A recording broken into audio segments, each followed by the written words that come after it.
That's what the freedom movement was all about. From representative to responsible government. I made a note. Shall I pass it on and have it uploaded? On what are the non-legislative functions? Legislative function. All right, because that was a question of the court, you can certainly Because that's the question. Yes. From your upload. Kali. Can I hand it over? Yes, put it as part of Mr. Yeah, can you ask her junior to email it, Dr. Dhawan, to the court master? We do that. I'm obliged.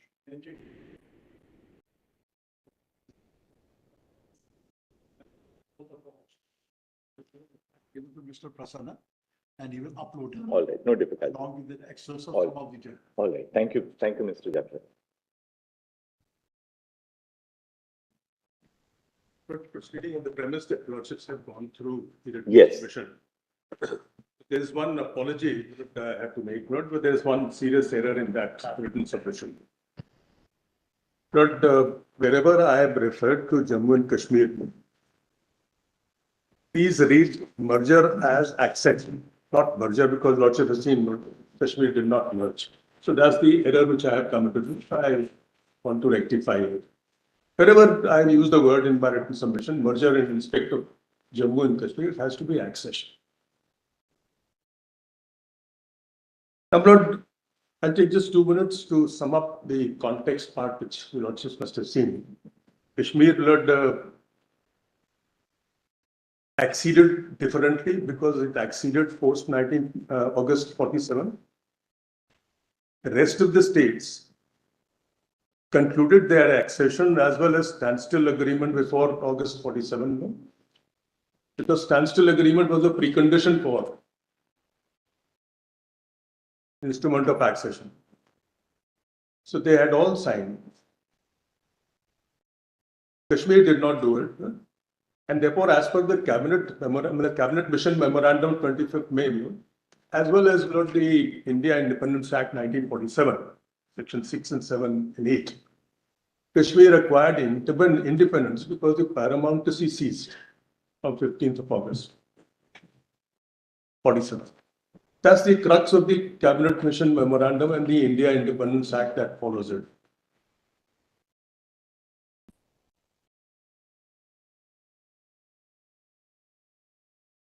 Yes.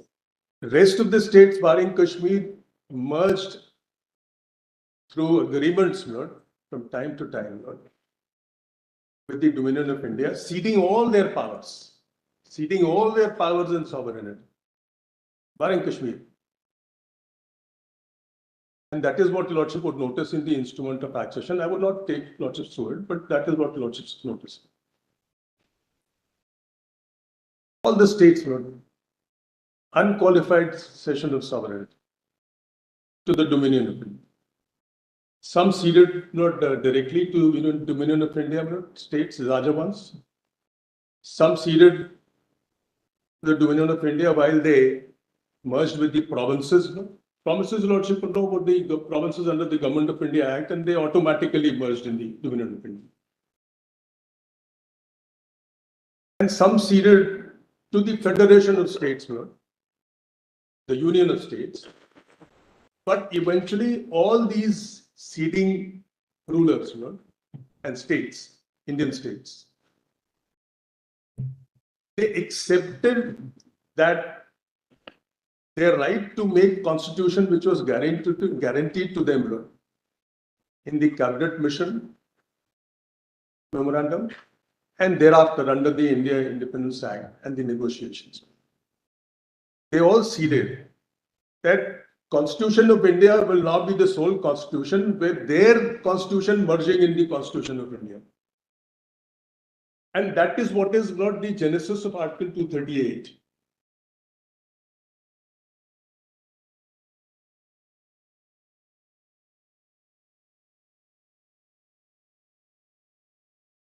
Article 238 is significant, Lord, and this will answer one of your Lordship's query, Lord, that what was the status of Kashmir when it ceded to the Dominion under Article 1 and the schedule?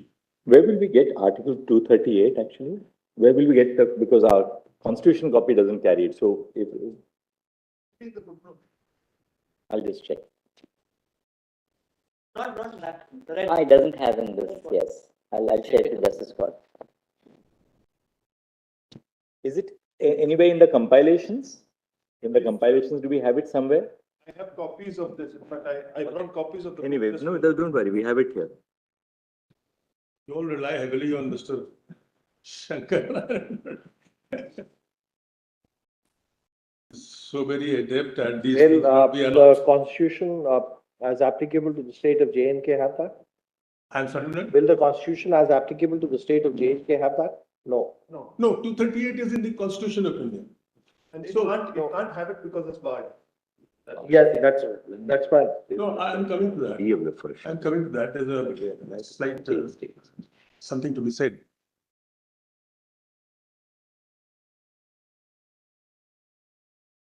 Lordships would bear this in mind that Kashmir ceded and became part of Union of India as Part B state.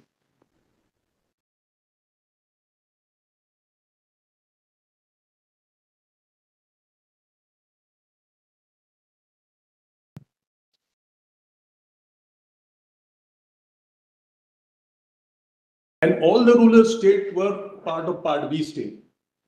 I mean, they were all Part B in the schedule, first schedule. And therefore, 238 was made applicable to Part B states only, which were Indian states.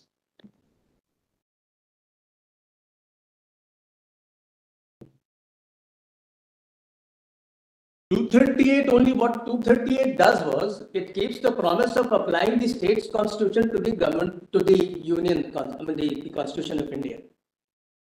Part B state, 238 says that Part 6, 7 and consequently Part 11 would also apply to these Part B states.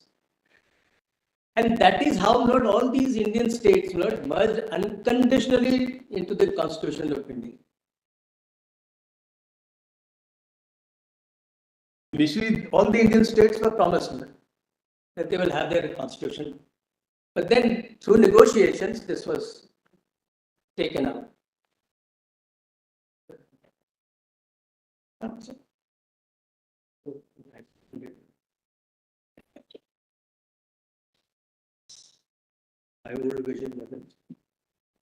Yes.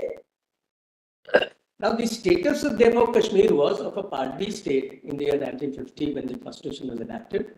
And yet, Lordship would notice in 370, Article 238 was excluded. That speaks volumes about the autonomy of the state.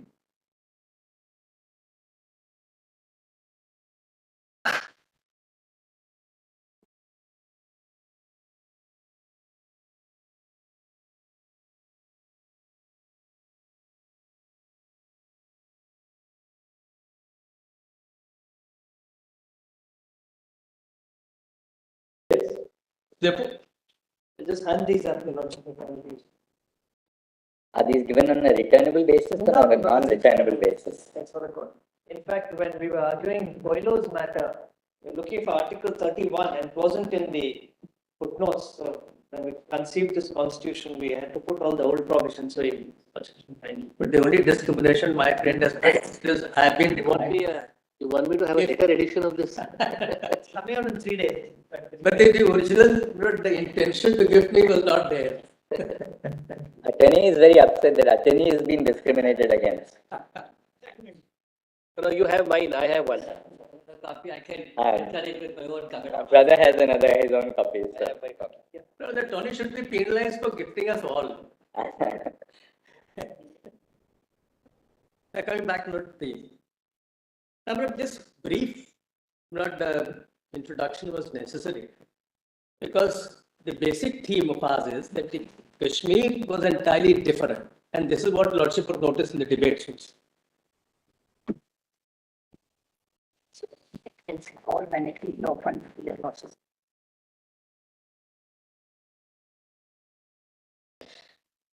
Kashmir was different, both in respect of accession to Dominion of India when it ceded at a different point of time as an independent state or a nation. And it was different in the sense that it did not merge unlike the other states. its sovereignty. And that is why the Lordship would notice in the instrument of accession, which was negotiated by Kashmir, the ruler. There are a couple of clauses which are not there in the other instruments of the accession. Format is the same under 1936 35 Government of India Act, but the conditions which were added in favor of Kashmir were not there. For instance, we are not bound by any provision of the Constitution of India, future Constitution of India. The internal sovereignty rests in the ruler. The Union of India cannot acquire land in Kashmir. Kashmir would acquire for Union of India and give it. Now, from here, noticing these important issues, the Lordships may just, I'd like to answer Lordship's query, which fell from the Chief Justice. The sovereignty aspect. And which eventually will answer Justice Khanna's query also, the superior and inferior constitutions. Eventually.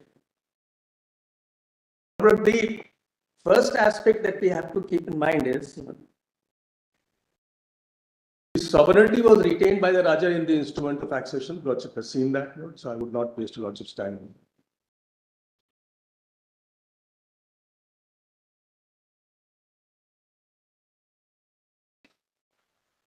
The concept of sovereignty is a variable concept, Lord. Concept what it was in the 19th century, 18th century was no longer there in the 20th and 21st century. When the written constitution started coming and the democratization of autonomy, as my friend puts it, that's a very phrase pregnant with meaning. Democratization of authority and power, which is autonomy.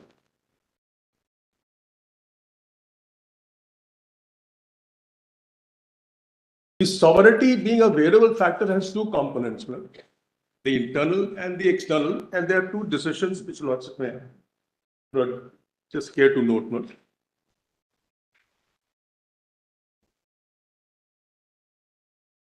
One is 1953. 1953, PEPSU, PEPSU, full bench, which deals with a similar situation where Patiala as an estate merged with British paramountcy. Then what was the position of sovereignty of the Raja? The page, Mr. Dwivedi? Page 730.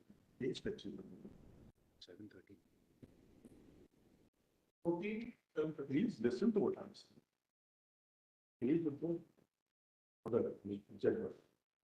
You can give us page later, no problem. You can just have it. 739.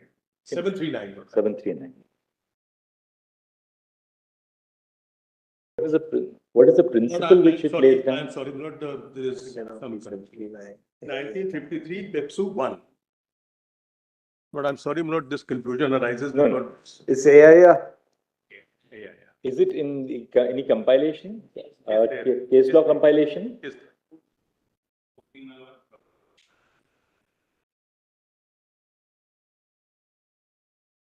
Which says the sovereignty comprises of two parts. Mainly because you have ceded external sovereignty, defense, external affairs, and communication, it would not amount to ceding of internal sovereignty. And what is the second judgment? The second judgment note is a recent judgment, 2000, volume 8, SCC 61. You repeat the citation, please.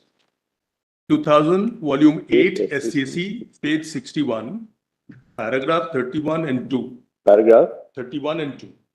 31 and 30. And where was this in the compilation? Where did you get it?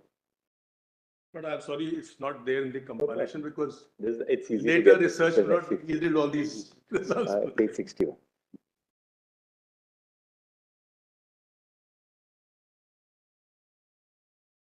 Given paragraph. And I don't have time to do that.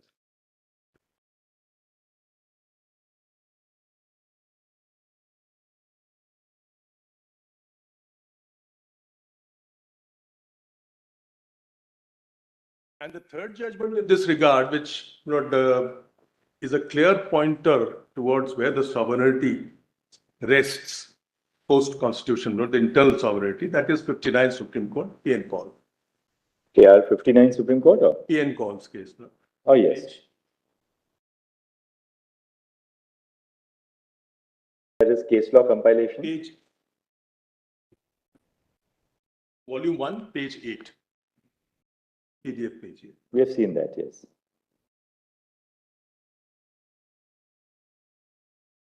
That's the situation with regard to sovereignty. You know? It's not that the Kashmir lost all sovereignty merely because it acceded. And neither inclusion in the Article 1. But the key part of my argument is based on, and the key question which I am raising is, that Article 370 ceases to operate once the Constitution of Jammu and Kashmir was enacted on 26th of January 1957.